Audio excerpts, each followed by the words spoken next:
नमस्कार. नेहमी निरोगी राहण्यासाठी 35 टिप्स.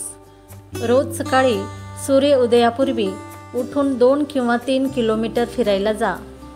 सूर्याची उपासना करून दिवसाची सुरुवात करा. यामुळे एक शक्ती जागृत होईल जी हृदय आणि मन ताजेतवाने करेल.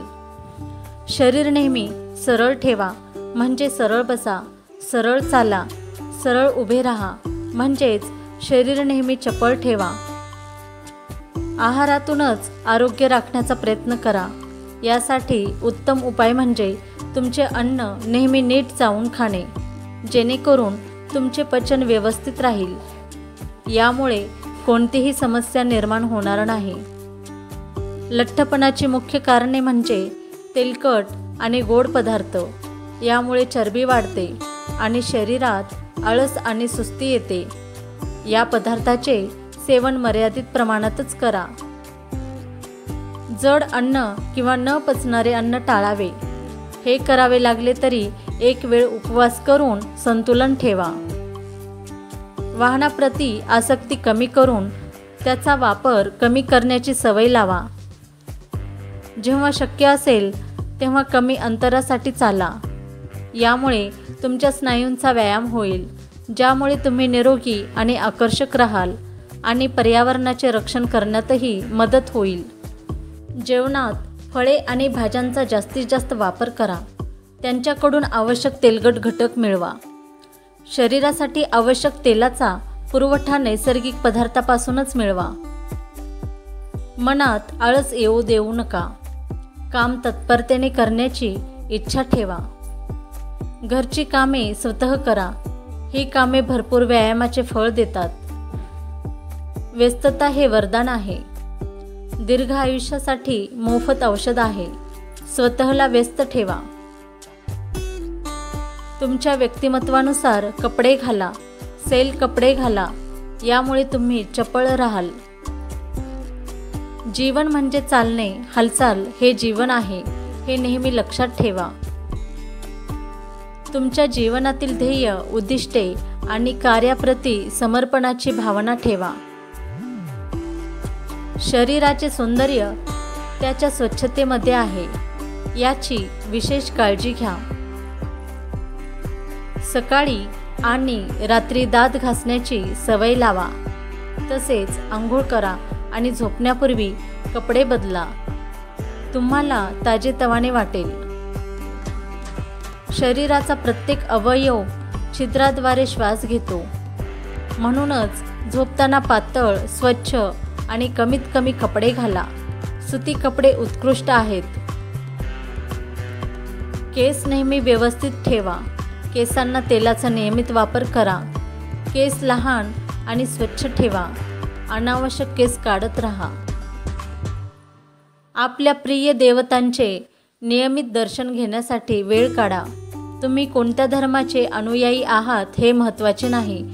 तुम्ही तुमच्या धार्मिक व्यवस्थेनुसार देवाला प्रार्थना केली पाहिजे. रागामुळे शरीर, मन आणि विचारांचे सौंदर्य नष्ट होते. रागाच्या क्षणी नियंत्रण ठेवून शारीरिक ऊर्जेची हानी टाळा. मन आणि वाणीच्या चंचलतेमुळे तुम्हाला अनेक प्रसंगी अपमानाला सामोरे जावे लागेल. त्यामुळे वाणीत संयम ठेवा आणि द्वेष न करता इतरांकडून स्नेह मिळवा. स्वयंपाकघरातून प्लास्टिक आणि ॲल्युमिनियम काढून टाका.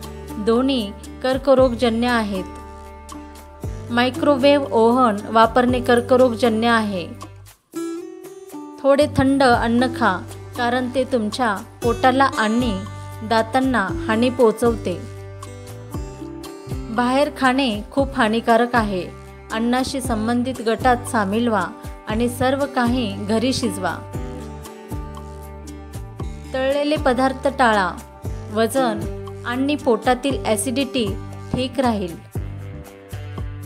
गॅसचा त्रास टाळण्यासाठी मैदा, बेसन, चणे, राजमा आणि उडीद कमी खा. आले आणि कॅरमच्या बियांचा वापर वाढवा. गॅस आणि शरीरातील वेदना कमी होतील. नायजेला बिया नसलेले लोणचे हानिकारक आहे. RO वॉटर फिल्टर हानिकारक आहे. फक्त UV फिल्टर वापरा आणि तेही चांगले. स्वयंपाकघरातच अनेक सौंदर्य प्रसाधने आहेत. या प्रकाराची माहिती मिळवा.